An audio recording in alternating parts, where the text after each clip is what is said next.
The creation of the American Academy in Berlin was a hugely important project because this was a period of major historic disruption. The end of the Cold War, German reunification, the departure of hundreds of thousands of US soldiers and their families. We could not imagine what Berlin would be without Americans. The influence in the culture was enormous. I mean, the music, the jazz, in the literature, in the movies, of course. So the idea to create an academy here so that there will be an American presence in Berlin was immediately very seducing. The Academy is sort of State Department meets Bohemia. There would be a lot of sort of fancy people there, diplomats, officials who would come, and then there were also artists, creatives. The whole place is designed for warmth and conversation, especially in an age of atomization, where everybody's behind a screen. To put them together at the same tables, at the same seminars, the same lectures is really invaluable. The American Academy in Berlin allows time to ruminate, to make deep and profound connections with other individuals, to explore and discover a magnificent city, to make deep dives into one's work. And I must speak about the cappuccino machine. I would say many of us woke up because of the cappuccino machine, so I'm hoping that it has its own endowment. The first time that I walked into that beautiful home was with Richard, of course. Richard saw the spectacular lake and the amazing bones of the place. And what he immediately thought of was to make the Academy the American presence in Berlin, the city that he considered the capital of Europe. Dick Holbrook, at that time, the US ambassador to Germany, he said we have to do something about the Berlin-US relationship, which had been critical in the Cold War. That can't just die. It was about his abiding belief that the only way to solve problems was to get people around a table, have them talk through whatever was on their minds, try to find common ground if that was at all possible.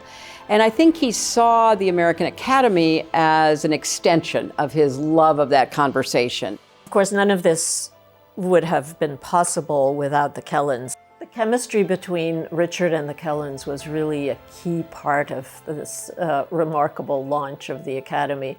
Stephen and Anna Maria were incredibly generous. He always said that he was a loyal Berliner and a loyal New Yorker. Those were his two loves. At the heart of the Academy, it's a cultural institution. Culture is really, how we communicate, what we care about, who we are as a people. That is at the core of everything. The fellows who come, whether they're writers, painters, governments people, they become like living ambassadors for the cultural exchange. Why one gets involved in academia, in books, in learning, in whatever discipline you're in, is because of the criticism, the questions, the array of pathways in terms of how to think about a subject. And it was nice to be in a place where you had people who didn't agree with you but could actually articulate that difference without it being a fight. It was refreshing and a reminder of what is at stake. The beautiful thing about the American Academy in Berlin is that it's in Wannsee, right? It's this really quiet area where you can get a lot of thinking done, but 20 minutes away is Berlin, which is just full of culture and light and life and music. We went dancing a lot. We went to museums a lot. We had a really magnificent time together. My class consisted of me and 12 specialists in ancient Peloponnesian pottery, which was fascinating because I didn't know that there were 12 specialists in ancient Peloponnesian pottery in the entire world. I was, at the time, the only person working on public policy, and I was surrounded by a very impressive group of artists. We came together every night to share a meal, have dinner, talk about our projects, trade ideas and insights. And for me, it was incredibly rich, rewarding experience, one that I've never repeated anywhere else. The American Academy is a place for a meeting of minds, of people who may have different views on things, but who are all invested in a common conversation. And I think it's extremely important for culture to flourish anywhere, that there is curiosity in the outside world and that people do talk to one another. It's essential. I think Richard, who had a big vision for the Academy, would be astonished at the extent to which it has become an absolute necessity. In 2015, when I was studying and writing about American foreign policy, I never imagined that the importance of the transatlantic alliance would be questioned.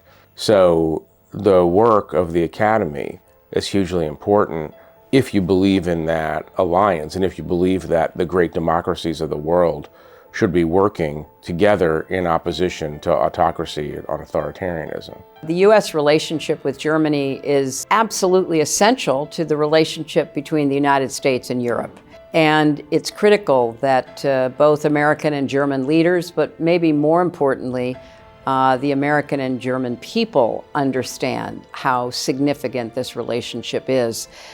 The kinds of challenges we're facing now in the future really require strong working relationships and personal relationships between Americans and Germans, which is why, the Academy, I think, is so well positioned to play a role in helping to define our future.